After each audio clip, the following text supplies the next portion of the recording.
In the remote, mist-shrouded valleys of southeastern Kentucky, where the ancient spine of the Appalachians cuts a jagged line against the sky, the earth holds a secret. Tucked away in a forgotten hollow, hidden by a thicket of pine and laurel, lies a field of unmarked graves. The local folk, in hushed tones passed down through generations, call it the Garden of Purified Angels. It appears on no surveyor's map, in no county records. Between 1834 and 1859, 156 infants were laid to rest in this silent, hidden plot. Their tiny bodies were not committed to the earth by grieving parents, but by the very hands that had ushered them into the world, the Morrison sisters. For a quarter of a century, Margaret, Catherine, and Agnes were revered as the most skilled midwives in 3 counties, credited with the safe delivery of over 800 children. They were pillars of their isolated mountain community, women whose piety and expertise were beyond question. The truth, however, was entombed not just in the cold Kentucky soil, but within the very walls of the sisters' homestead. There, hidden for over a century and a half, their meticulously kept journals awaited discovery. These brittle pages did not record mere medical notes, they detailed a systematic campaign of infanticide, a horror disguised as divine intervention, carried out by women utterly convinced they were saving the world from children marked by evil. To understand how such a perversion of faith and duty could take root, one must first understand the world that cultivated it. The year 1834 found the communities of Harlan County living a life carved from wilderness. Here, the rhythms of life and death were dictated by the harshness of the land and the distance from any semblance of conventional society. The nearest doctor was a 3-day ride away, over treacherous mountain paths. In this world, a skilled midwife was not a convenience, she was the thin, vital line between survival and tragedy. The Morrison sisters had made themselves indispensable. They lived in a modest 2-story cabin perched on a ridge overlooking the Cumberland River, its weathered logs a testament to generations of mountain weather. The lower floor served as their birthing room, equipped with specialized beds, surgical instruments ordered from Louisville, and an extensive arsenal of herbs from their meticulously tended garden. Upstairs, beside their personal quarters, was their prayer room, a space that would become the sanctum for their increasingly fanatical and isolated interpretation of Baptist doctrine. Margaret, the eldest at 42, was the unquestioned leader. Her hands, though capable of immense gentleness, carried an air of divine authority.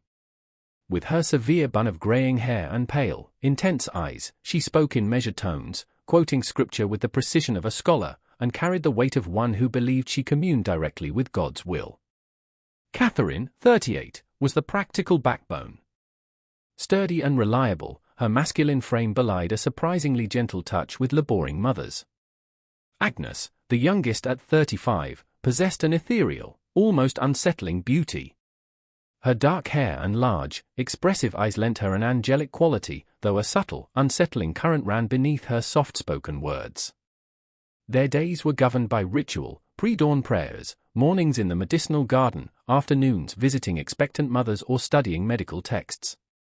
Their evenings, however, were reserved for spiritual preparation, intense prayer sessions where their interpretation of Scripture began to twist and sour, untethered from the community that had once grounded them. Isolated by geography and their own growing sense of divine purpose, they began to see corruption where there was only nature. A common strawberry birthmark became the devil's handprint. A port wine stain was not a vascular quirk but a brand of spiritual impurity. In the flickering lamplight of their cabin, surrounded by the oppressive silence of the mountains, their delusion took hold. They were divinely appointed guardians, tasked with purifying the world of these perceived abominations. The first purification occurred on a bitter February night in 1834. Sarah Mackenzie, young and exhausted from a grueling 18-hour labor, finally delivered a healthy baby boy. As Agnes cleaned the newborn, the lamplight fell upon a large, dark birthmark covering half his cheek. To a rational mind, it was a simple nevus. To the sisters, fevered with religious mania, it was a palpable sign of evil. Margaret took the child, her mind racing through apocalyptic scripture. In that moment, faith curdled into fanaticism. Believing she was performing an act of divine mercy, she silenced the infant's cries forever. The subsequent lie was crafted with chilling precision. They told the grieving mother her son had been born with fatal complications. His spirit called home to God to spare him earthly suffering. They spoke of his mysterious ways, their voices dripping with practiced sorrow. The family, trusting and devastated, believed them. The child was buried behind the cabin, the first plot in what would become a vast, secret garden of sorrow. The deception had been terrifyingly easy. It was also intoxicating. They had played God and faced no consequence. In fact, their reputation for compassion in the face of tragedy only grew. Thus began a 25-year reign of terror. Their criteria expanded from obvious birthmarks to include any minor physical deviation, a cleft palate, an extra digit, an unusual skin texture. Each purified child was meticulously logged in Margaret's journal, their murder described in the cool, clinical language of religious duty. March 15, 1841. Purified infant bearing the mark of the beast upon his forehead. The family has been comforted with knowledge of the child's salvation. God's work continues through our faithful hands. Their methods were refined. Families were deftly ushered from the room. Fictional medical conditions with Latin-sounding names were invented. Agnes, with her angelic face, became the chief consoler, her genuine tears a masterful mask for the truth. Catherine, the pragmatist, managed the grim logistics of the cemetery, digging graves by moonlight and planting wildflowers to conceal the disturbed earth. The isolation of the mountains protected them. Distance, silence, and a high rate of natural infant mortality provided the perfect camouflage. They were not seen as monsters, but as angels of mercy. The first crack in their facade appeared with Rebecca Whitmore, an educated woman from a Methodist family, who recognized her daughter's hemangioma for what it was, a harmless birthmark. She rejected the sisters' ominous whispers about spiritual marks, and for the first time, the Morrison sisters were forced to let a marked child live. The event shattered their sense of infallibility, feeding a paranoia that would lead them to target infants with even more minor imperfections. The second, more dangerous crack came from Mary Catherine Sullivan, a young Irish immigrant. During a blizzard in 1847, she witnessed Margaret's act of purification reflected in a cabin mirror. She fought, she screamed her accusations, but she was a foreigner, a woman, alone. The sisters psychologically dismantled her, gaslighting her into doubting her own eyes, using their immense authority to brand her a grief-stricken hysteric. Though they silenced her, they had created a living witness who would carry the truth, a seed of doubt that would wait years to sprout.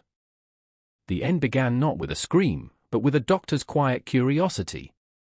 Dr. James Whitmore, Rebecca's husband, noticed a statistical anomaly in the mountain community's infant mortality rates.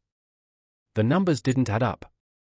His investigation, a painstaking collection of data and testimony, eventually led him to Mary Catherine Sullivan. Her story, now heard by a willing ear, was the key that unlocked the horror. In the fall of 1856, Dr. Whitmore arrived at the Morrison cabin with the sheriff and a warrant. What they found behind the property defied comprehension, a field of over 100 tiny, sunken graves. Within the walls, they discovered the journals, a comprehensive confession written in Margaret's unwavering hand. Confronted with the evidence, the sisters' facades crumbled in telling ways. Margaret remained defiant, a prophetess unyielding in her conviction. Catherine broke, sobbing out confessions, a follower finally crushed by the weight of her actions.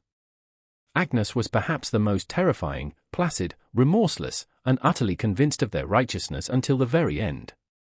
Their trial was a sensation that rocked the nation.